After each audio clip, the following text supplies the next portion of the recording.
fish finder, and I put it in the lightning strike kayak.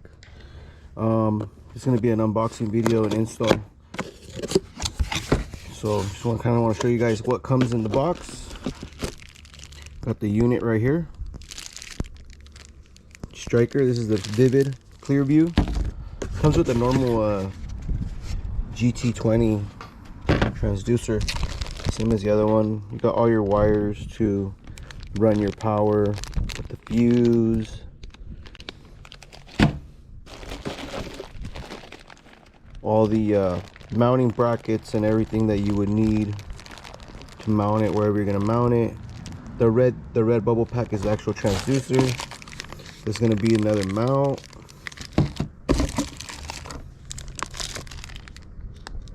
Some instructions. Let me open up this bag, show you guys what's in the bag.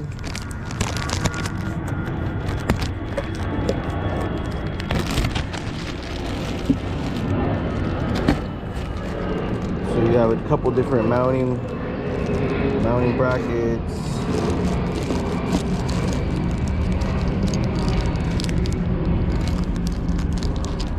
Stuff to mount down the wire.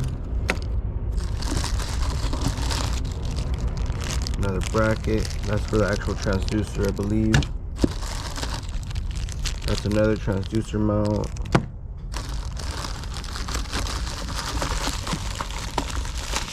This is the actual transducer itself.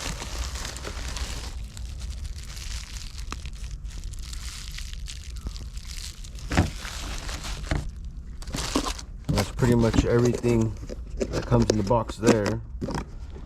Like I said, that's for the striker, the Vivid Clearview. I went with a 4-inch this time, a little bit smaller screen. I know the other one was a 5-inch or 7, I don't know.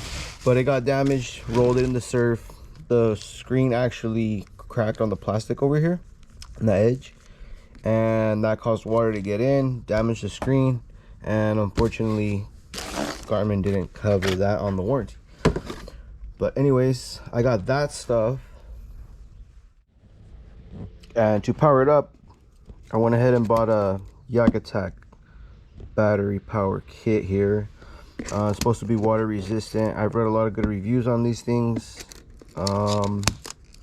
So I hope it's pretty good. My other homemade battery deal, when it rolled, almost, flipped over, sunk to the bottom. Didn't go all the way down because I was in the surf. But it did get damaged. Water damaged it, so I had to get batteries for that. So it's a pro power kit.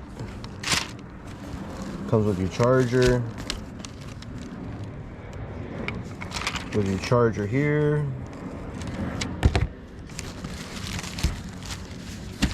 Nice little pack. kayak.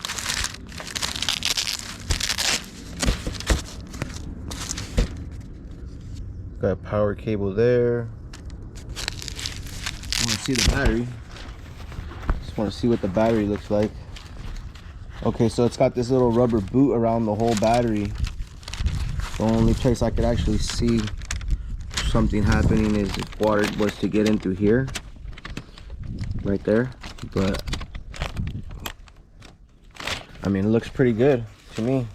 Looks pretty good. Got another battery wires to wire up whatever you're gonna put it to.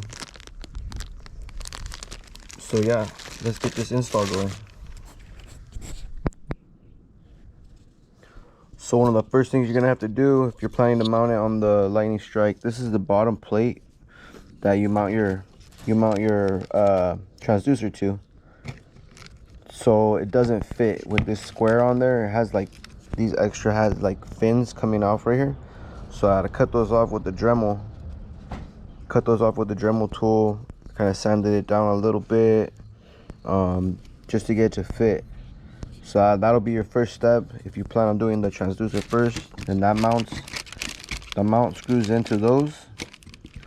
So I'm gonna get that next, screw those in. lines up just like that. So get those screws, get those in there.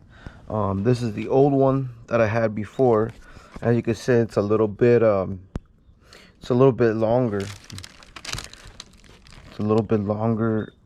It's almost actually the same length, but it's wider in the back. This one has a narrow body on it. Okay, there it is, guys. I got it all screwed in. So there's 1, 2, 3, 4, 5 screws.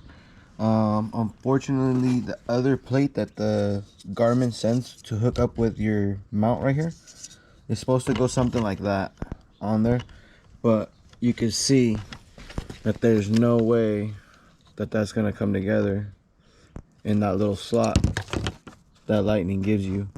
So if you're putting this on a Lightning Strike, you will have to do some modification somehow to get it to fit in there.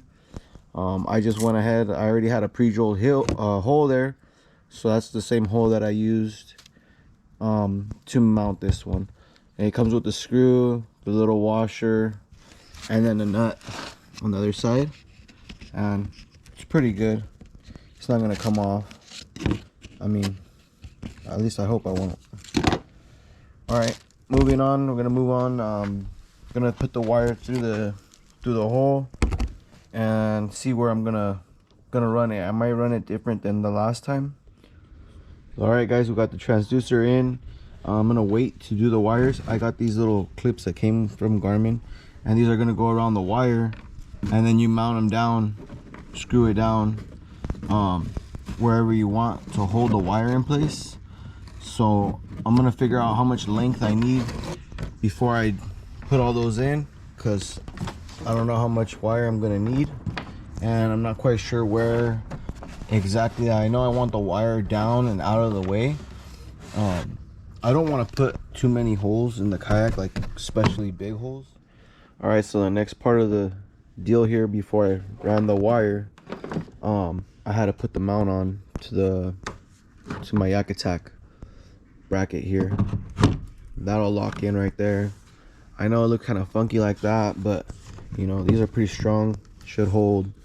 I'm thinking I could run it long ways like this, and then just turn my fish finder this way. I'm just not sure if this is gonna be bothering when I catch a fish, or you know what I mean, if that's gonna be any kind of disturbance. So I guess that's gonna be on the water type of test. And so now, like I said, I'm gonna put these little clips. I plan to run it like right in the corner right here. I'll put one in.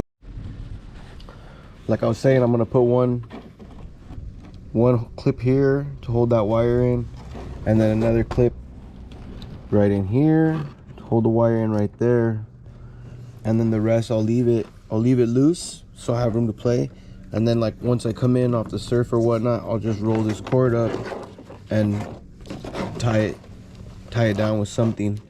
That way this is not flopping all over, landing in the sand, because these plugs are pretty delicate. They're pretty delicate, salt water. I'll put some dielectric grease on it too, and try to keep the plug on it as much as I can. I mean, water still gets in everywhere. It doesn't really matter. So that's the game plan for now. Maybe I'll keep it like that, or maybe I'll put it like this way. Even at an angle, I think it would still be okay. It's not going to be in my way of the pedals, the same, because this was the mount for the 5-inch, and it wasn't in the way then. I mean, it was pretty close to the pedals, but I think I'll be okay. I can always move. This thing moves freely around, moves up and down, and I can always make adjustments here and here on the yak attack to dial in whatever kind of angle that I want for that fish finder. You guys can check it out. Got the battery right here. It's in the, I just put it in the cup holder for now, but I'll probably be running it somewhere back here behind the seat somewhere. Put it back here somewhere. And then the wiring, I just kind of hung it up here for right now, but there it is. It's on. Got the plastic still on it. I'll have to take it off.